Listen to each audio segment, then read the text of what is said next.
When I decided to come here in Cambodia, I believe that God is with me, and I felt I have joy in serving Him. Back in our home village, I was walking and talking with God, complaining about my family, and then God comforted me and told me that, what if you will go out from your family and explore the world that I have created? The world is so big. And then the following months, my pastor handed me the brochure of the boot camp.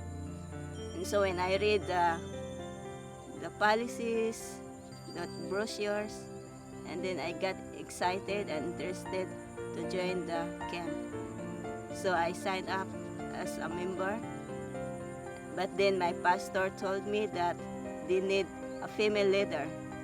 So I ended up with joining my first time boot camp as a head female leader. And so during that 1 month camp, I felt like unsatisfied of serving God because my desire was to go and share the gospel. But then being a female head leader, you just need to stay most of the time at the kitchen, go to the market, buying food, and then prepare the food for the team. So after the camp, I inquired about the BMW because I heard that base, they have this Bible school and it's a free Bible school. And so I inquired the coordinator, what are the requirements, and then praise God, yeah, I joined there. It was 2006 that I joined BMW. When I heard about Teen Missions International, by that time, I realized that, hey, God called me in this Bible school. And then I knew then that God has a plan for me to go out, not to remain in my home village. So after 2 years of academic, I was commissioned, and then I was doing my internship in the other island. And then one day, my coordinator, she phoned me. She said that somebody from Florida was there and asking help for Cambodia. I was in the Philippines at our Teen Missions base there, and I was with Fernando and Jenny Tan. And there was a message that came from the director in Florida saying that we had a real need for staff at the new base in Cambodia. Were there any students that might be available to fill that need? And I asked Fernando, and he said, well, I've got a couple people in mind.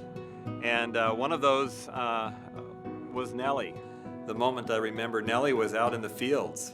I think she was planting some crops or pulling weeds, had a big straw hat on, and just a smile on her face while she was sweating, working out there in the sun, just happy to serve the Lord.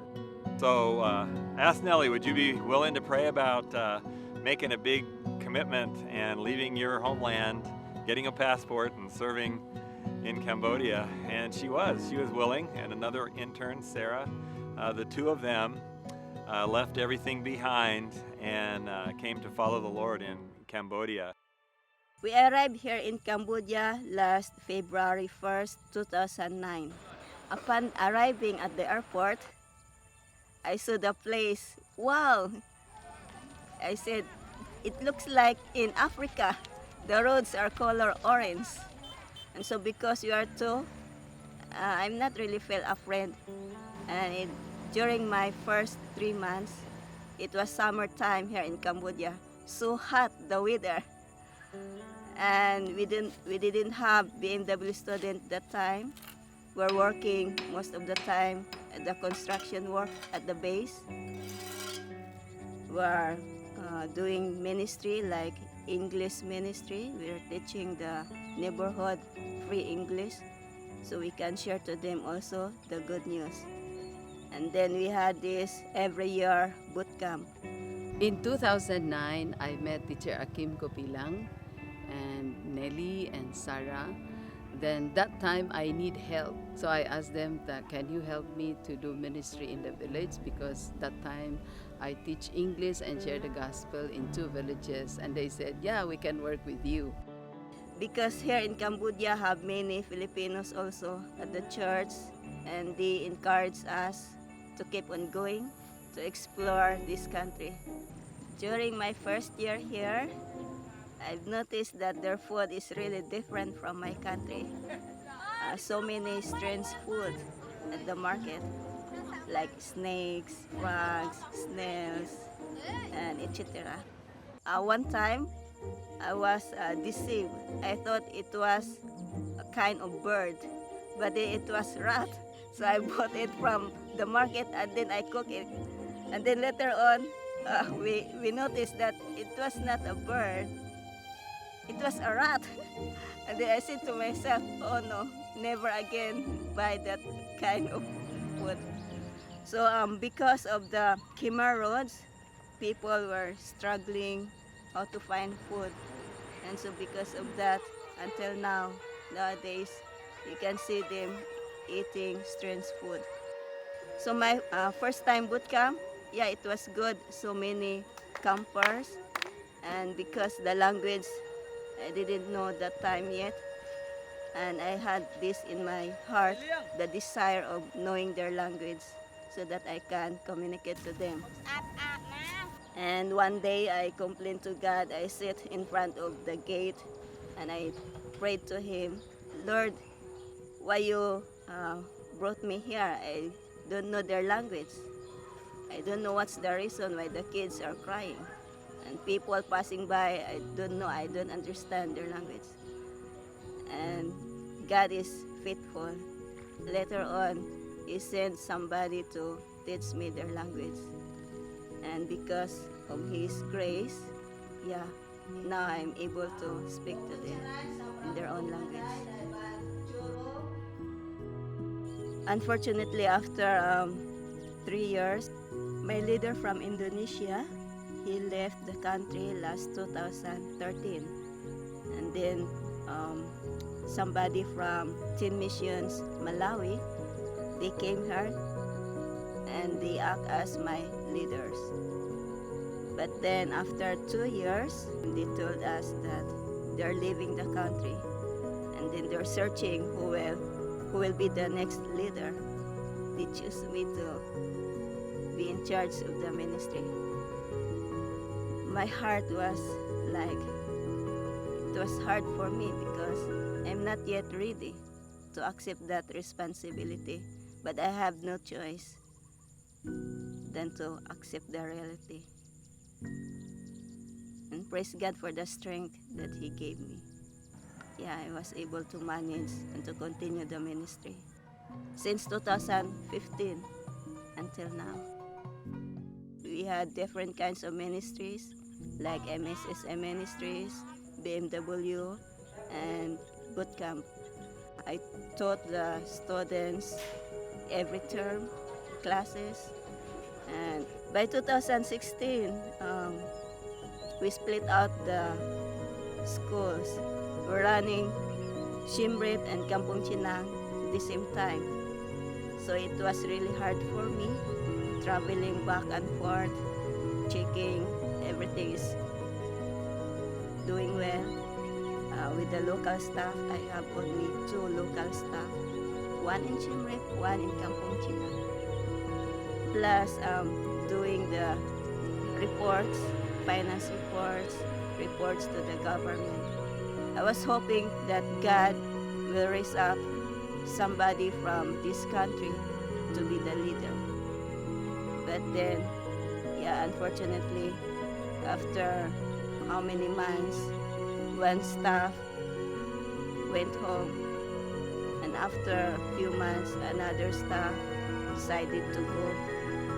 My hardest part here in Cambodia, how to keep on going the ministry without having a local staff. And my struggle was finding the volunteer teachers. But then praise God for His mercy. Yeah, He called local people and missionaries to help me teaching with the students. I never thought that I can make it. It was hard, but then it is for the Lord. Their culture here, yeah, this is a Buddhist country. It's so sad. You can see many people worshiping idols, offering food to the temples for their ancestors. There are many people blinded from the truth. Please pray for this country that God will open the way to reach out the unreached people. I praise God for the freedom of sharing the gospel in this country. And if you feel that God is calling you to this country, please step out the faith, just what I had, obeying His call. God is faithful in persevering and in providing all your needs. You just need to obey His calling. The Filipino people are fast language learners, they're hard workers, they're adaptable, they make great missionaries. And I couldn't be more excited to see how the Lord has been using Nelly to do a huge work, world-changing, changing a nation there in Cambodia, discipling teenagers, training students to be full-time ministers. I really like to work with her because of her dedication, and we have one mind to share the gospel, one passion. And she's very prayerful. Everything that we do, we started it, we finish it, we accomplish it through prayer. So as we work together, I experienced how she cared people, she cared Cambodians, she cared workers, and also she cared as a friend. I really thanks God for raising up supporters for this ministry from around the world. Because of that, we are able to minister the people in the village, teaching the kids at the Sunday school and sharing to them the good news. God is faithful to His promises that He will never leave me nor forsake me, that He will be with me until the end of time. Yeah, He is faithful in giving me strength, good health. This country, the people, they are so kind and friendly, and I got many friends from this country, believers and non-believers. And God bless me with many supporters nowadays, and with the gift of learning their language and learning how to do many things that in my country I never tried to do, like driving the motorbike or driving the truck, tuk-tuk or tractor. So I learned many things from here. So I never regret that I came here.